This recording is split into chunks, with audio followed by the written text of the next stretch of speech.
I was really in my head when we were talking about being low and what I would suggest people to do if they're in that point. But if I was just to like, not to flip this, but just, it just popped in my head, but probably what I would tell anybody to do if they're like suicidal and thinking about, like, if they're to that point, is just to go find somewhere outside, like in nature, and go. Yeah. That's what, I kind of missed this step when we were talking about things, but like, selling my house and buying that property and putting a camper on it and trying to go into this whole off-grid thing, really, like, I don't know, it does a lot of good for you being reconnected to nature, because we are a part of it. But Oh yeah, I've been to the I went to the jungle for that reason. Yeah, being out in yeah, nature in every way is beautiful. I saw you got some. Maybe that's what I need to do is get some goats. I got two I can give you. I have more questions. Why are you giving them so easily? Are there issues I need to know about? Well, they're goats, yeah. There's no free lunch, man. How many you got goats, you got all kinds of animals? What's the story of you out in the woods? What are you doing out there? No comment. I'm just kidding. Just trying to escape this dystopian nightmare that we're all living under. Like, Yeah. it was just a form of escapism, I guess.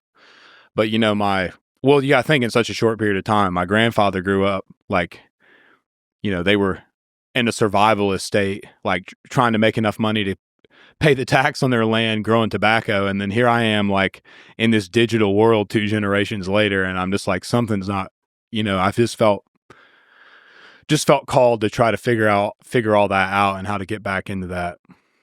There's such a purity to, man, if you raise an animal and kill it and eat it, like, and I'm not talking about like Ted Nugent style, but just like, raising meat birds and pigs and stuff, and having the ability to put those in the freezer and cook them for dinner. Like, oh yeah, they taste so much better. But it's just I don't know how to describe it, but it just brings me joy. Being able to grow stuff, and even just flowers and everything else, just watching stuff that's alive like that is just such a, what we're doing now is I've bought this permaculture farm that hadn't been operational in like 6 or 7 years. And, they did a lot of herbs. They had a big orchard, blueberries, but, my dream there is to create this space that, that's like the optimal place for humans to go to fix their mind. So like what's the animals and the food that I can have there, and the trees that I can plant, and the certain types of wildlife that I can bring in and attract, like the noises and the sounds and the smells that are optimal for a human to be in order to like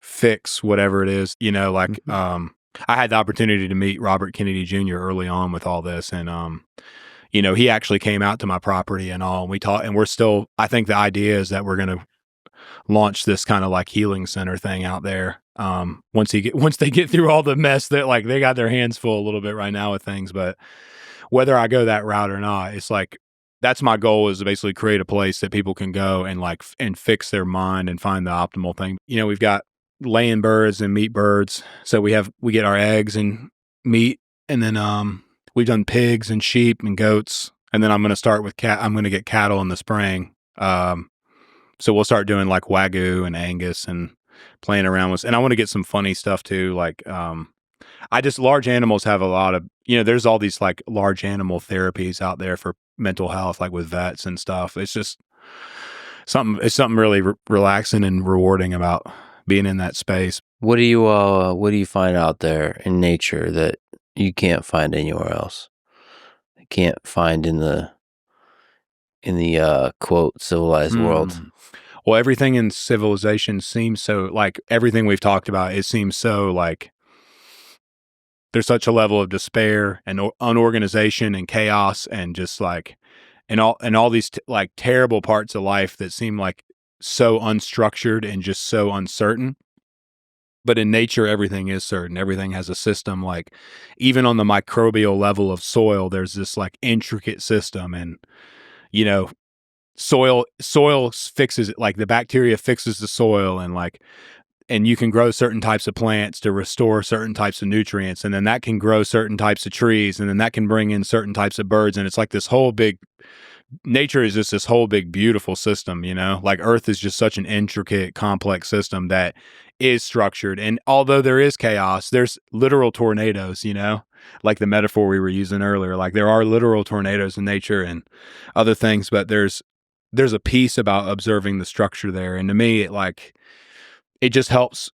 It helps remind and restore my faith that there is something bigger than me that, like, yeah. And there's a spiritual side to it that I don't know that I can really correctly articulate, but man, sitting out in the woods with some creek flowing by you and just sitting in stillness, like where you don't hear anything. There's no traffic from a road. There's no, you're just there in stillness and just watching the earth do its things. Just I've gotten a chance to spend a day and a night alone deep in the Amazon jungle. That's like my dream, man. God. You basically take the woods and the creek and the quiet. Let's put that like a 3 on a scale of 1 to 10. The Amazon jungle is like an 11 because you're not just listening to the creek. You're listening to like a lot of different species of animal having sex or trying to kill each other. And you're just like birds, monkeys, just everything. And the floor full of insects. Yeah. Bigger kinds of ants murdering smaller kinds of ants. It's an orchestra of insects, but it's quiet in the sense that there's no machinery. The really dark thing about the Amazon rainforest that sometimes, depending on where you are, you'll sometimes hear in the distance the sound of a chainsaw. You'll hear it pierces the day because like there's just no machinery anywhere around. But once you hear it, it is like this undeniable symbol of what human civilization does to nature. It pains me seeing woods getting knocked down and residential subdivisions taking their place. Like the monkey part of my brain wants to just go burn it all down. Like it's just like not good. Like I don't know. I just instinctually observe it as being not good, and I don't know exactly how to describe it. But I'm with you. Like that was, like I said, that's why I felt so compelled. I mean, I had this little house that I had maybe a little bit of equity in, and it was in 2019 and the housing market was up, and I was like, I sold our little house and got that. I was able to find 92 acres for like $1,100 an acre. And so I still had to finance it, but it was at least like barely within my, and so that's what we did. We had I was paying $600 a month on the land, and I bought a little camper for $750 off this hunt club in Waverly, Virginia, and drug it up there. And that's what we had. And like went and bought I got a little Kubota tractor for 0% financing and was like cutting, like this property was a mile off the road. So I had to basically like recut in an old logging road and stuff. And you want to talk about putting a strain on your marriage, that'll do it, buddy, is selling your modest little rancher and doing that. But man, that's when I really started to live. And I think probably that was like the beginning point of the restoration of me, And I feel bad that a lot of people just don't even know what that's like to be on a farm or be out in nature. And I can't imagine just living in a suburb or a city your whole life and never getting to experience that. It's good that we have all this technology. It's great. And like the science and the innovation is important. And even the fact that you can go on YouTube and look up how to do almost anything is important. It's just that there isn't a clear definitive line between what's beneficial and educational and what's predatory and harmful. And so it's like, it happens to me all the time, but I could go on YouTube and look up how to change the brake shoes on my truck or something. And if I click on a short of somebody doing it, I automatically go to the next video, and I may be 3 or 4 videos deep before I'm watching like, some lady throw a pie at somebody. And then pretty soon I'm like, wait, I'm changing my brake. That's the only issue. And then you're just doom scrolling, and it does something to your mind that just completely takes the humanity away. Yeah. It's really horrible. Like that dopamine thing does something to my mind that I hate, which really is the opposite of nature. Like the feeling I remember being out in nature, and not just a hike. A hike is good, but like for prolonged periods of time, several days away from the internet, away from all that. Yeah.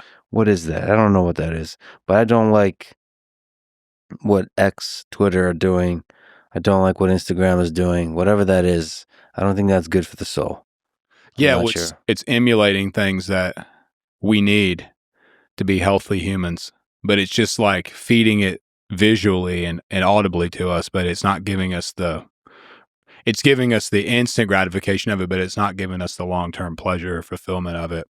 Like I said, like, and the beauty is we're in this weird period in time, like it's a breath of time that we're in, where we are able to conceptualize and observe what life was like in that transition point that's got us up till now. And we also have because in order for all this to continue to evolve, like like even with AI, like it needs us more than we need it right now still for a very short period of time. But we have access to nearly all the information that the world has theoretically, but we also still have the perception and the memory of what life was like before it. And so this is like a very short window of time, like a breath of time, where I think we can find a way to like incorporate this into normal life. But I think like if that breath leaves us, like, I don't know, I think it's I truly believe it is irreversible. And I think like, and that's just going to be the end of us. And it could take 2 or 3 more generations to get to that point. But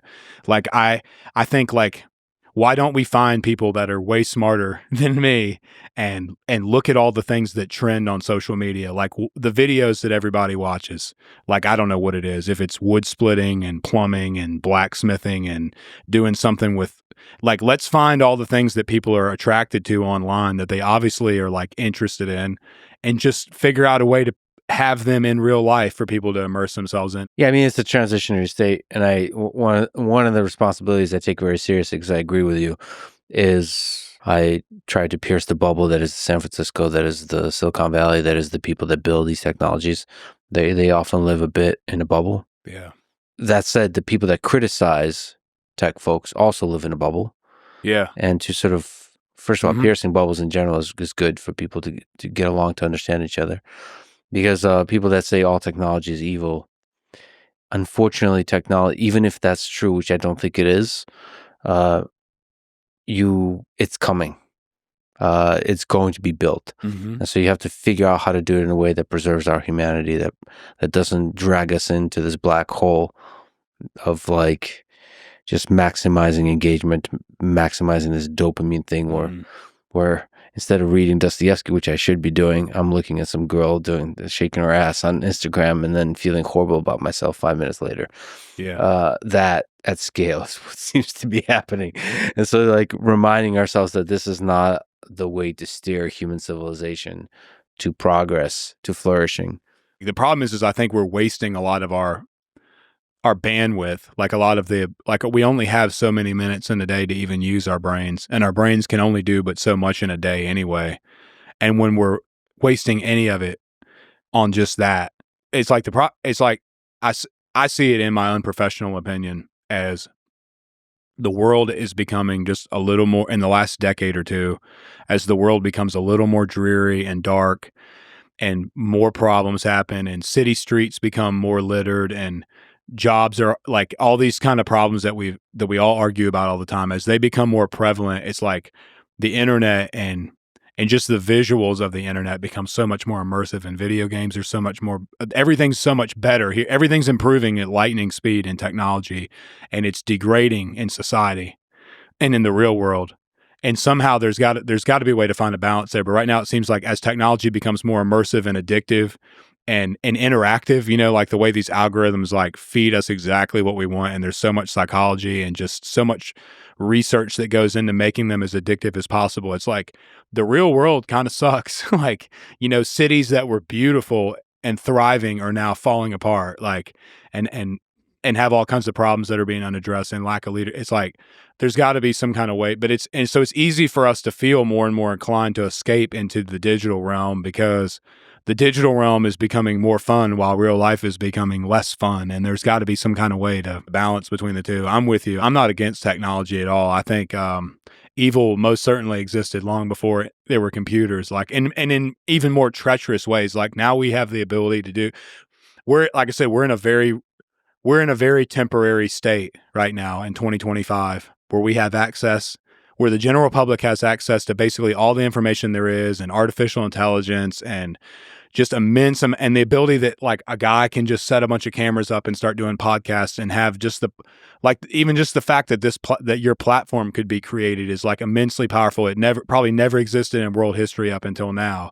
but we also still have, the problem is if we just keep going without being careful about losing the real world aspect of it, is that like at some point we're just going to get so lost and so immersed in this space we're not even going to know what we're not even going to know what we're missing out on. All there's going to be is girls on Instagram. Like all there's going to be is that. Yeah, I've been trying to figure it all out. I just did a super long podcast with Tim Sweeney, the CEO of Epic Games, who created Fortnite. He created Unreal Engine, a lot of interesting video games, like revolutionary video games. So I don't know if you know, but Fortnite is this gigantic video game where people go into an online world and they shoot stuff. It's fun. It's not like Call of Duty, intense, militaristic, like raw, real kind of shooting. It's more fun shooting at each other. But at first I was skeptical. Like, is that a good way to hang out with friends? But then I got to do it with people that I'm actually friends with in physical reality. Yeah, and you get to hear each other's voice, and you just talk and talk shit about each other together. It's basically a phone call, honestly, with some visuals. It's not about the visuals, it's about the phone call, and it just makes it a little more convenient to connect regularly. Yeah. But I think you do need to remember that all of that only works if you're consistently returning to physical reality.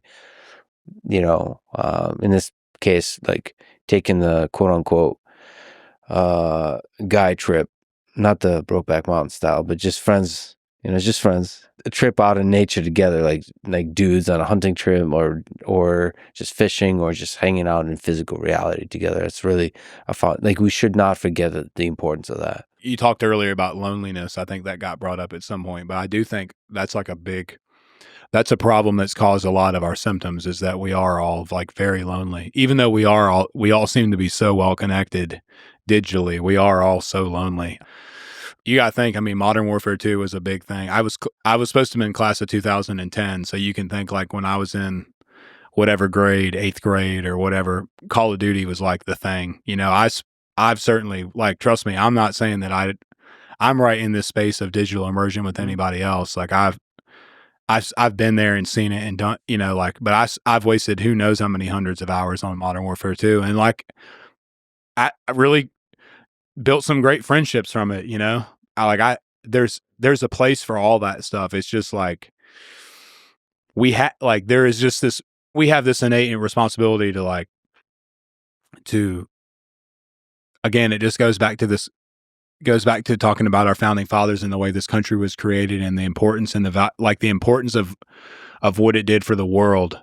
And my understanding is that it was the first time ever that people got together and agreed that, like you said, every man was equal because they were created in the image of God. They had unalienable rights that no government could take away from them. And that's really important. Like there won't be Fortnite if we don't worry about that. And honestly, like just the collapsing in our structure with the mental health with our youth and the suicide rates with our blue collar workers and all these kind of things we've touched and talked about, like those are all just things we just need more time together in real life to fix those problems. Those are just things, like I said, I make the joke, but like there's never been one there's never been one dispute with my wife that I've been able to figure out how to fix through a text message, or like it takes being in person with people and like having human connection to fix any problem and to heal anything, And so it's difficult. It's like, it's not anybody's fault that we're like that. We're not even able to really get to know each other and understand each other through the internet. Like we almost have to be together in person to even just get each other's point of view and perspectives on things. And, Yeah, fuck the division that the internet creates, honestly. Like the left and the right it's been kind of a nightmare for me just to watch, because I see the very simple reality that we're in it together and that there's a lot more commonality between people. It seems cliche to say, but it's like now that needs to be said more than ever. Because when you look on X, it feels like everybody's divided, but we're not. Well, and people are always going to think differently too. Like just in our structure and the way we, again, it's like that. It goes back to that Jordan Peterson lecture about, I think in Maps of Meaning, where he talks about people who think more conservatively or more liberally about things. Like it's been applied to politics, but it's based more in psychology than anything. Like some people are going to think more inside the box and some people are going to think more outside the box, but we have to have both in order to have a healthy society. Like, oh, and also the thing that bothers me, your song Richmond, north of Richmond, a lot of people, so a pretty even split, people on the left and the right in terms of friends of mine, and sadly they've drifted towards the extremes a bit. Those on the left definitely have developed a case of Trump derangement syndrome. Those on the right seem to think that every person on the left is a kind of radical leftist. Yeah, it's like hilarious to listen to people talk. It's like everybody's lost their mind, it feels like. But also on top of that, people on the right see Trump as this savior, as this figure who could do no wrong, who's going to restore freedom in America and all, continue. You can do a full list of really positive things. And to me, he's yet another rich man north of Richmond. Biden, Trump, it's all the same thing. Some might be able to do more good than others, but ultimately they're in positions of power, and power corrupts. And those in those positions often forget about the everyday person, the working class, and they leave them behind. Ultimately, serve the people that are close to them, and sometimes serve themselves to maintain power, to grow their power. I think the good thing you can say about them is and I could say that about both Donald Trump and Joe Biden, is that they really love their family. I could say that one of the things that I love about both people is that they genuinely love their family. And like, it was always heartwarming to me to see how much Joe Biden loves his family. yeah. And honestly, like, just do anything for his family. And the same is true for Trump. And that just reminds you that they're human beings. And yeah, all that to say is, like, we need to see the humanity in each of us. And to some degree, always distrust the people in power.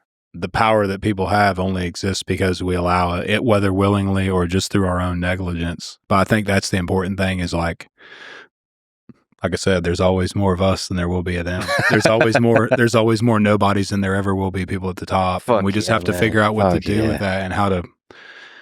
And I think this is, like I said, a short window of time to where we can still figure that out,